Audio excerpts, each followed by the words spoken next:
The views or opinions expressed on Ann Arbor Inclusive do not necessarily reflect the views or opinions of the City of Ann Arbor and the Commission on Disability Issues. For more information about the Ann Arbor Commission on Disability Issues, please visit a2gov.org/disability resources.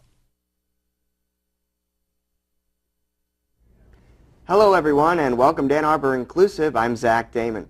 We have a wonderful show for you today as Bryan Wilkinson of the University of Michigan Wheelchair and Adaptive Tennis Program join us in studio. Well, Bryan, let's get the ball rolling, shall we? First of all, can you tell me how long has the University of Michigan Wheelchair and Adaptive Tennis Program been in existence? Yeah, so within the last couple years, I saw an opportunity in Ann Arbor to actually be at the University of Michigan and have access to the courts there that are really actually universally designed for a lot of different types of abilities as far as players go. And so it's been in existence really just a couple years now. And we have players that are able to come in and access the courts fairly easily, and they have locker rooms and all kinds of things there. The facility kind of sold the opportunity as well as actually the community with all the players that it actually has here. Sure. And so you bring up a good point. You talked about, the facility but also the community. So talk about what separates the University of Michigan from other venues with doing wheelchair and adaptive tennis. Why is the University of Michigan sort of an ideal place for that? Yeah, kind of the big selling point again is that the accessibility to the facility, but I think even more so it's just the university itself. Sure. It's a campus that you have all kinds of diverse folks, and we had an opportunity to get into this space, utilize the men's coach there, Coach Sure. Adam Steinberg, and grow a tennis program that what I feel is going to do really well in the next 4 or 5 years. Sure. It's going to be really, really big. No, that's to go back to your question, yeah. So Varsity Tennis Center, yeah. Sorry, Zach. No, that's okay. Don't apologize for anything. I mean, yeah. it's a loaded question, but I think only because there are so many resources at the University of Michigan, the Varsity Tennis Center. So talk about with me how you got involved with wheelchair and adaptive tennis. I mean, what was it to you that really called out to you and said, this is a sport I want to get involved with? Yeah, so I'll briefly hit on my history, I guess. 2005, I was a junior at Grand Valley State University over on the other side of the state, and I was in a Sunday edition of the Grand Rapids Press for actually weightlifting, if you can believe it or not. Wow. Yeah. When I was younger, I was stronger. Now I'm kind of just wider. But, wiser. But anyway, yeah, wiser. But I was in a Sunday edition, and a coach that coaches, her name's Lynn Bender. She is she's on the USTA committee. She's the chair for wheelchair tennis in the Midwest. At the time, she was our coach, and she reached out through a student. They found me through the student portal, and they sent me an email and said, "Do you want to come out and try tennis?" And I was like, "What?" So it wasn't something. I was thinking, tennis is for yuppies. I'm born and raised in northern Michigan, where we don't really have the opportunity to play tennis very often. But I quickly came out to a practice because I thought, this might be an opportunity to find something, the next chapter maybe. And so I came out to a practice. They put me in a sport wheelchair, and they put a racket in my hand, and within probably 10 minutes I was hitting a tennis ball. So wow. It was pretty quick that how they got me involved, and Sure. and then I picked up the sport, traveled and did all kinds of fun stuff with it. Sure. And I mean, so is tennis, for those that have never played wheelchair and adaptive tennis, is that something, in your opinion, that's easy to pick up? Not particularly. Well, I think as far as like the sport goes, it's a lot easier than some of the other adaptive sports that are out there, Sure. Wheelchair sports. Just that, tennis, there are tennis facilities, kind of to jump back to that, not all tennis facilities are accessible, right. and not all tennis facilities offer not all of the places, not all of the clubs allow us to come in and play unless we have a membership. Okay. University of Michigan has allowed us to come in, even though we're not members. Oh, wow. We are allowed to come in as a club and work with the men's coach there. So that's like a really big thing. Props to Michigan for allowing us to be in that space. That's right. That's wonderful. That's why they're the leaders in best, right? Because they try to help facilitate great things in the community, and of course your program as well. Yep. And wheelchair tennis is really increased in popularity in 1976 and was introduced at the Paralympic Games as a demonstration event in the Seoul 1988 Summer Paralympics. Of course, since then, much effort has been made to promote the sport and to rid the therapy image that still affects many sports for people with disabilities. And my question to you, Bryan, being a person that participates in that, do you see this as an issue with wheelchair and adaptive sports? Is there still a big, therapy attitudes towards adaptive and wheelchair sports?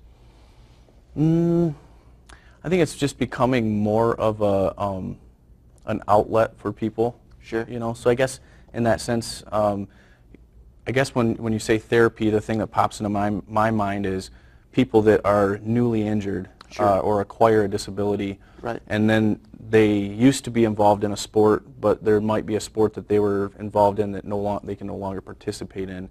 So I think in the sense of tennis being a therapy, sometimes that can be it actually ends up being a good thing for people. Okay. But at like the Paralympic level, Sure. I think it's become such a competitive thing. I mean, I don't know if you were able to watch some of the final matches this year at I at wasn't, Rio, unfortunately. but it seemed like they, the competitiveness of that, the Americans versus the other programs, they just seem like they're nearly as good or equal to some of the able-bodied athletes that are Really? out there now. Yeah, sure. Yeah. Wow. So that's where, I think just in general, tennis as a wheelchair sport is getting more attention. The U.S. Tennis Association is doing more for folks to try to grow grassroots programs. Sure. Yeah, things like that. Well, and speaking of the Tennis Association, you talked with me before the show about, a lot of the great funding that's come from that organization. Grants and things like that that are sort of enabling these programs to continue and also build. But you also have, some really interesting experience with that in terms of equipment. So can you talk about that? Yeah. So USTennisAssociation.com/ I believe like Midwest/wheelchair. You can go there, and there are grant opportunities at the individual level, at the program level, and also equipment. So if you're an individual that is newly trying to get into the wheelchair tennis scene, or you don't know if you want to give it a try or not, you are able to go to these resources and get individual grants. For example, with myself, there's some expenses in travel and being able to participate and go to each place to promote the sport. Sure. At an individual level, I think I received a $400 grant this year. Wow. So that helps with several different things. Sure. And the equipment, it requires, if you're an individual just trying to get into the sport, you either have to borrow a sport wheelchair, Okay. or lease a chair. Sure. And then, so you have to kind of find the outlets, the Okay. programs that have them. Sure. Or you can write for a grant through the USTA, and they do have, I believe, 2 a year. They give away 2 chairs a year. Wow. I was a recipient of a sport chair this year. That's great. And that just opened up. I never had my own sport chair. Okay. I was always borrowing along the way. Sure. And it's just gratifying to have your own piece of equipment finally, something that you can keep with you, and you can go on to public tennis courts, or you can go on to, go to clubs where some of your other friends are playing currently. Sure. And it just opens up so many doors if you have your own Yeah. piece of equipment. And like I said, it's the USTA.com/wheelchair tennis and the grants, once you get in there. Yeah, no, that's wonderful. So, and just to clarify, for those that are watching, so in order in order, excuse me, to participate in wheelchair and adaptive tennis, you do have to have a sport chair in order to participate. So they don't provide chairs sort of at the venues that one can borrow or use for the activity? Right, so each club, unless they have a crazy outstanding budget, Okay. they typically don't offer a sport chair at a club. So you have to know where to go, Sure. kind of thing. Okay. And in Michigan, there are what I would say there's 3 really well-run tennis programs. One being the Mary Free Bed program on the west side, and then Michigan State has a good program. And now here, in Ann Arbor through Coach Steinberg and myself, we have a good outlet, Sure. a good solid outlet, and we have 5 chairs currently that are kind of first come first serve. Okay. No pun on the serve, but yeah, right. That's fine. But yeah, so it's if you contact me and you want to come and try it out, I can make sure that I bring a chair down to a practice and we'll have that for you. But yeah, it requires the sport chair to be able to play the sport. Well, so make no mistake about it. I mean, this program is no racket. You're doing a good thing, Correct. right? No pun intended. Yeah. And it's really beneficial for those involved in the Ann Arbor community. But and I know you didn't want to touch much on this, but I found it very interesting. So I wanted to ask you just 1 or 2 questions about it, if you don't mind. But aside from wheelchair tennis, you're also a very accomplished hand cyclist. So do you mind talking a little bit about that? Yeah. Okay. So I'm a hand cyclist. I was paralyzed in 2000 in a dirt biking accident. Probably within 4 years, I really wanted to do something. I didn't know what sport. I through other people that I had bumped into who were in chairs, using wheelchairs, also paraplegics and things like that. They were doing things, but I didn't know how to, get like the tennis chair, the basketball chair, the hand cycle. Sure. But in 2004, my parents, fronted the money. They gave me money towards a hand cycle. Sure. And that's when I had my first hand cycle. And I rode that literally from 04 to 08, just recreationally. Wow. I brought it to college with me, and I rode on campus, and that's how I kind of started out recreationally. But then kind of like the sporting community kind of like saw that I was riding pretty regularly. Sure. And that's when they kind of approached me and asked me if I would be able to coordinate and start a hand cycling program through Mary Free Bed Hospital in Grand Rapids. And I recruited the riders, and then in 2008 and 2009, I became a competitive hand cyclist. Wow. And I started with the Fifth Third Riverbank Run out of Okay. Grand Rapids. It's a 25K. Sure. It's a really well-known foot race, but the hospital sponsors a hand cycle and wheelchair racing wheelchair division. Wow. And that's so great. yeah, it's got really competitive there, and then just started recruiting people, and we've got people all the way up at the international or the national level now rather, and they travel to all the national races right now. Mm-hmm. And so our goal is obviously to make Paralympians out of some of these individuals that have the tools to be able to compete really well. That's amazing, and I mean, I'm very confident that can happen. I mean, just the fact that you yourself, as a Ann Arbor community member, have really fostered those resources, right, for athletes with disabilities and in chairs to get involved with that, and then eventually develop that dream of being a Paralympian, I think is great. Mm-hmm. Can you talk from your experience just briefly? How important is physical fitness when having a disability? Do you feel that it is something that's very important, and why? Absolutely. That's been my thing from day one, is to promote health. And I think for the wheelchair community, number one, find an outlet, even if it's just getting into a 5K race and pushing your everyday wheelchair, but doing something that actually gets you active, gets you moving. There's something behind movement. There's something about movement and being mobile, being able to use a tennis chair. You're moving your body, even though you might not be able to move. For myself, like where I'm not able to move from my chest down, I'm paralyzed at the thoracic 5 level. But I think movement in general just helps, it helps loosen your body up. Sure. It gets your heart rate up, and it's just a good activity for anybody Mm-hmm. that has anything physically kind kind of holding them back a little, you know. Sure.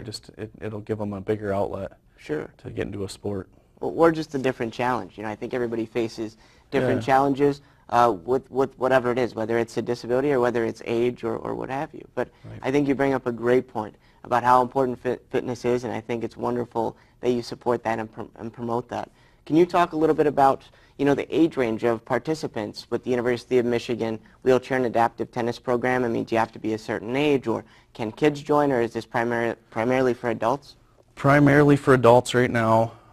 There will be a time that we work more with the U.S. Tennis Association. They have like a 10 and under, Sure. and there's other levels of players.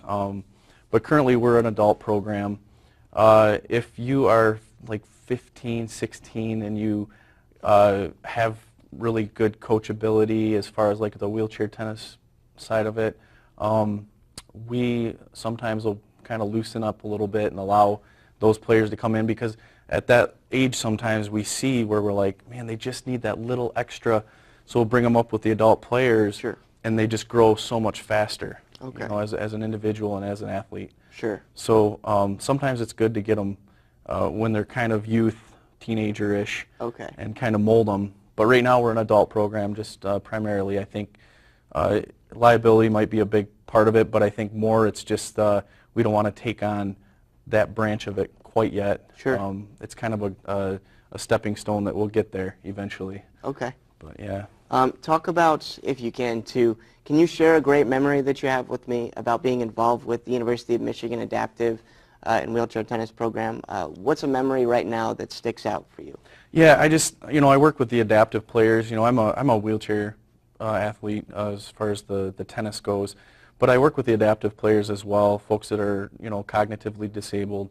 And I think there's sometimes where that's kind of ends up being the more rewarding thing for me. It just seems like, you know, I was given, you know, as an able-bodied individual, I started out life, you know, walking through life not even realizing what I had. Now I'm use a chair, and, you know, I have to apply things differently when it comes to sport.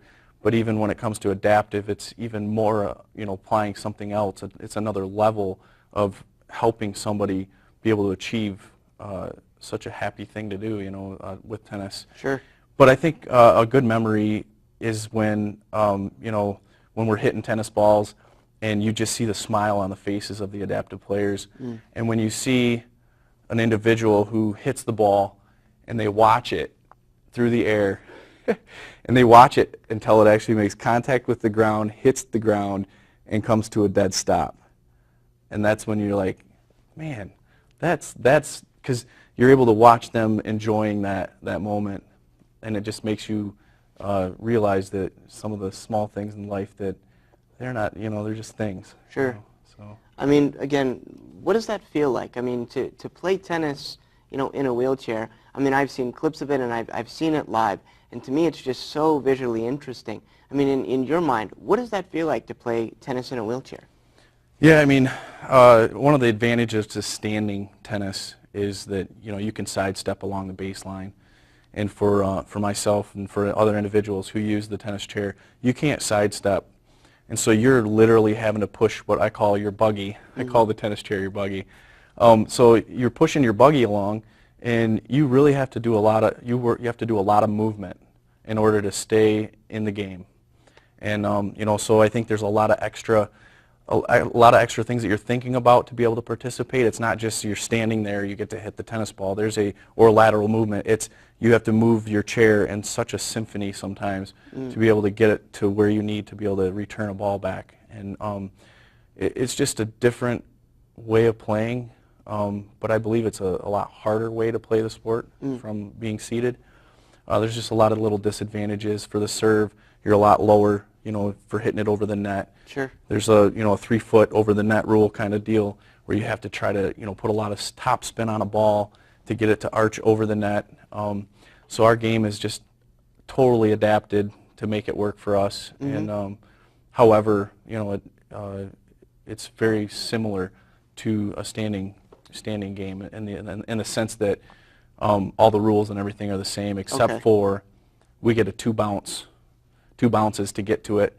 the first bounce can be inside the court, the second bounce can be outside the court. Okay. And then, you know, you got to make contact with it. If it's 3 bounces, the point's over. Okay. Yeah. Wonderful. And two, I mean, I want to talk about this wonderful award that we have sitting right before us here.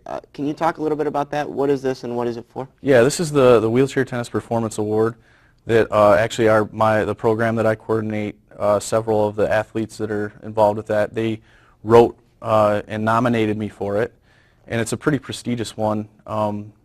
Prior to me receiving the award was Kurt and Lynn Bender, who are actually they were my coaches, and Kurt was an individual that mentored me in the sport. And so it really just means a lot to me because, you know, just my hard work isn't in vain. You know, it's my hard work that I put forward, even it's just a volunteer position, but, you know, that proves that to me that what I'm doing is in a good direction for what we need. And so I was honored to receive it. The USTA office secretary or administrator, she actually came out of the office up to East Lansing during a tournament to do, you know, the whole giving it to me and things like that. So it's pretty neat. No, that's amazing. And again, I think it speaks volumes for the dedication that you have to adaptive and wheelchair sports and what you're doing in the community. So congratulations for that award. And you know, I hope you continue your work and know again that it's not in vain. One of the last things too that I wanted to ask you, I mean, if someone again is interested in getting involved with wheelchair and adaptive tennis or wheelchair and adaptive sports, but more specifically tennis, who can they contact? How can they get involved? Yeah, they can contact me directly, and you know, if I'm not the actual in person that they need to talk to, I'm tied in throughout the state, throughout Michigan. I know a lot of people now, and you know, I just have a plethora of outlets that I can plug people towards, and you know, they can call me. They can call my cell number. I'm available 24/7 for people. Okay. You know, that's the other part of me, is that I'm a mentor with the Christopher and Dana Reeve Foundation. So when it comes to peer mentoring or needing to be a resource for somebody, I'll talk to anybody any time of the day. That's wonderful. So, yeah. Great. Yeah, and I hope that, you know, more people watching, you know, can know about this program and know what you're doing at the University of Michigan, and hopefully can get involved, because, you know, I think, you know, Ann Arbor as a whole thinks that it's something great. I know I do, growing up here and being an Ann Arbor resident do, but hopefully I could speak for some watching and saying that, you know, what you're doing is a great thing. And then briefly, if we can get a shot of this wheelchair over here, I want to have you talk a little bit about that as well. I know you touched on it a little bit earlier in the interview, but if you can talk about it a little bit more. Yeah, so this is the sport wheelchair. This is a tennis chair. It's a little bit different in that the stabilizer on the back kind of goes out. It exceeds the tires at the back level. So it's not a basketball wheelchair. It's an actual tennis wheelchair. The wheels are cambered so that when you're moving around with it, you have a lot more stability left and right. It's got ratchets so that in tennis you want your body to almost kind of become one with the chair. Sure. You know, so that any of your movement will move the chair too.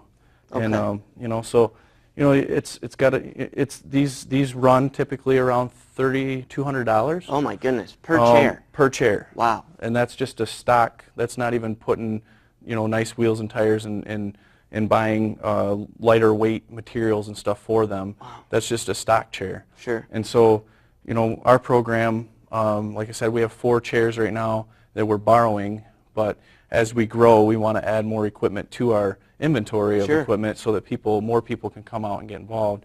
But it literally, it either takes you to have the money or be able to find a grant to be able to participate. Sure, and I mean, touching on grants, that's really how you get a lot of your funding for the University of Michigan Wheelchair and Adaptive Tennis Program is through grants and, of course, the U.S. Tennis Association, correct? But also donations, right? Donations, yeah. And, you know, when I started this, I didn't really have an idea of an organization that we could kind of run it through or anything, but I wanted to just get the ball rolling.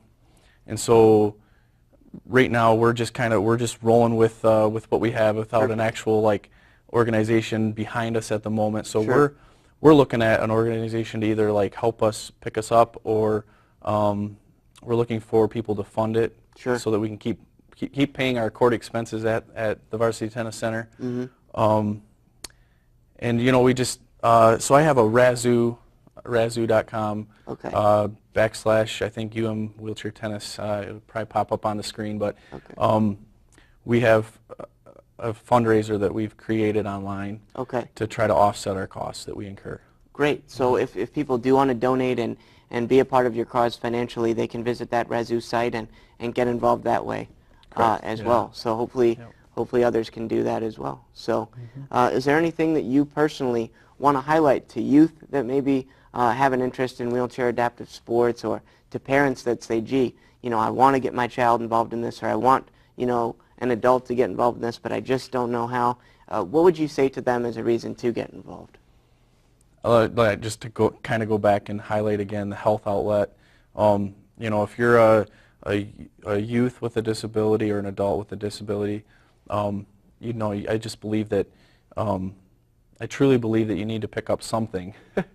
So just give us a call, shoot us an email. You know, find us on Facebook. We have a closed group there. You know, if you're an individual that would like to get into our group, message me, and we will gladly open up our arms and let you in and get you going on any of the sports stuff. So.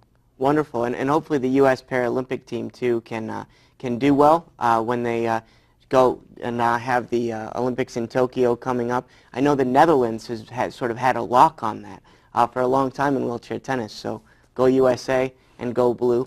Yeah. And I just want to thank you so much for being on the show, Bryan. Thanks, Zach. Thank you. Well, folks, that's all the time we have for today.